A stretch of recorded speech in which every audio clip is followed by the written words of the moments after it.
Hello, beautiful being. Welcome to In Her Dreams. Another late night recording.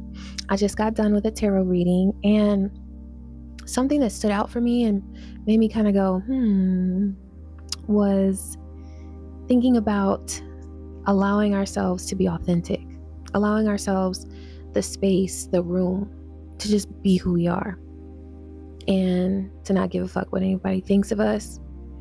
But I feel like at certain times, it can be very tempting to put pressure on ourselves to ask, are they going to like us? What are they going to think of us? I know growing up, I thought that a lot, like on my first day of school. Whenever I was in a new environment, I often wondered if somebody was going to like me. And then as I got older, when I would date, I was worried about whether or not somebody was going to like me. And then as things got more serious, I was like, are they going to love me? So it was usually at certain points in time. Now at age 44, I really don't care.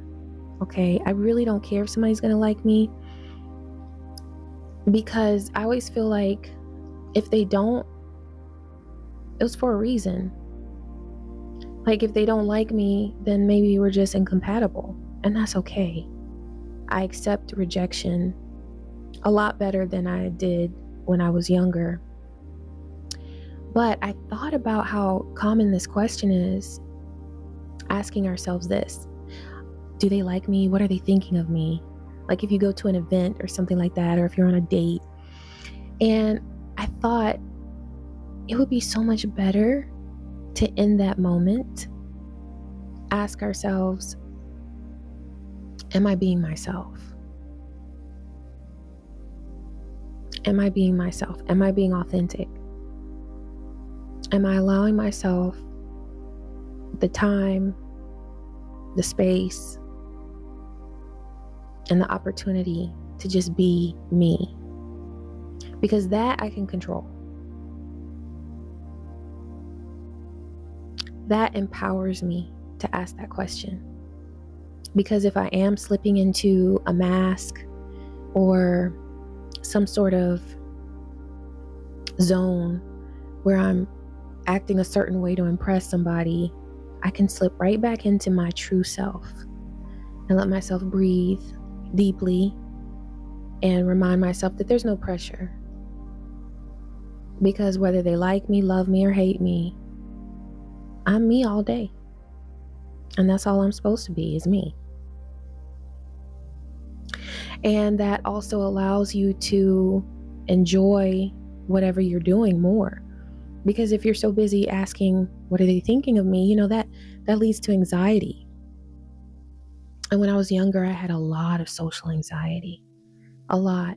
Because with my spiritual gifts, I didn't know how to process the energy that I was feeling around me and that I was conducting. I didn't know. So asking myself and worrying about if a person or a group of people was liking me, it just made it unbearable. It really did.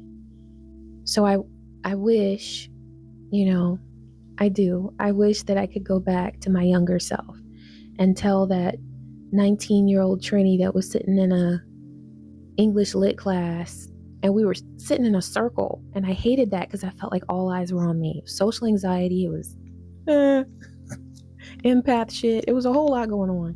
And if I could just go back and tell her, hey, it's okay. Just be yourself. Ask yourself that. Are you being yourself? Because that's all you have to do, is just be you. It doesn't matter if they like you or not. It's such a common thing to ask if someone is liking us or what they're thinking of us. I think about the Selena movie. I love that movie. I love Selena. And I love the scene where she's on the tour bus and her mom is rubbing her hair and they're having a little talk, and they're talking about her dreams of crossing over from Spanish to English and touring and all of that. And she goes, will they love me, mama? Or something like that, she says. And she's like, oh, yes, mija, And in the tarot reading tonight, I thought about that movie, because it is such a common question to wonder if somebody likes you, because we want people to like us. I don't care how spiritual we are. It feels good when somebody truly likes you. But I feel like, having all the relationships that I've had with people, friends, acquaintances, whatever, meeting all the people that I've known, I can honestly say that I think a lot of people pretend to like people, but at the end of the day, I would so much rather that you respect me than like everything about me. Like, I'm okay if there's some things that you don't like about me. It's okay. I might not like everything about you, but I will respect you. If I choose to be in your presence, if I choose to be around you, if I choose to have you in my company, I'm going to respect you. Because if I can't respect you, if there's something about you that is so difficult for me to process, or that I find harmful to my energy, I just won't have you in my company. So if I honor you enough to have you in my company, then I honor you enough to treat you with dignity, honesty, and respect. And that's just how I roll. But I find that a lot of people put up with a whole lot of people, and they pretend to like them just to have more people on their contacts list, or just to not be alone, or just to have somebody with them because maybe they don't like their own company. And I just can't roll like that. So over the years, I have come to really not care about whether people like me or not. And when they do respect me, that really is all I need. It's great if they like me, but respect to me is everything, So I like switching that question around from what do they think of me? Do they like me, to am I being myself? Because that is something that we can control ourselves. I can control whether or not I'm being myself. I can't control your opinion of me.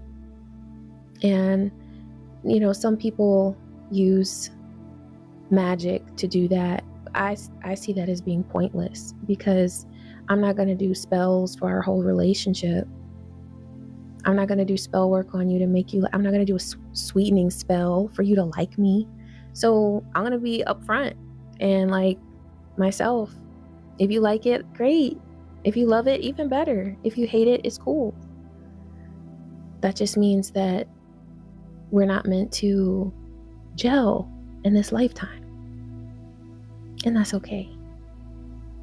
But it's much more empowering to ask if I'm being myself. And it takes the pressure off of you. Any pressure you might feel to perform for someone, or to be in a zone that truly isn't your zone in order to make somebody else comfortable or to make them happy. So, yeah. I'm also very grateful for the process that we're making as we become more conscious, because being born in 81, there wasn't a lot of this explicit teaching of how to be yourself and to be authentic. So that's one reason why I like to reflect on things like that now, because I want to teach myself and my children and anybody else who can benefit from listening to my reflections. So, ashe. I hope this was helpful, beautiful being. And thank you so much for tuning in. I appreciate you so much. And I love you. And I wish you peace, joy, and so many blessings. Take care.